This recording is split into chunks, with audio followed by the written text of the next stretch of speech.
1453 সালের 6ই এপ্রিল কনস্টান্টিনোপলের আকাশ হঠাৎ কালো ধোঁয়ায় ছেয়ে গেল।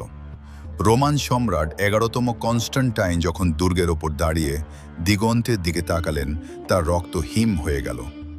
সমুদ্র আর স্থল দুই দিক থেকে ঘিরে ফেলেছে অটোমান বাহিনী, কিন্তু রোমানদের মনে তখনও একটাই ভরসা, তাদের অজেয় দেওয়াল আর সমুদ্রের সেই বিশাল লোহার শিকল। তারা ভাবতেও পারেনি এই 21 বছরের যুবক সুলতান এমন কিছু করতে চলেছেন যা যুদ্ধের ইতিহাসে আগে কখনো ঘটেনি। কনস্টান্টিনোপলের দেওয়াল ছিল পাথর আর চুনা পাথরের কয়েক স্তরের এক অভেদ্য বর্ম। সাধারণ কামানে এর কিছুই হতো না।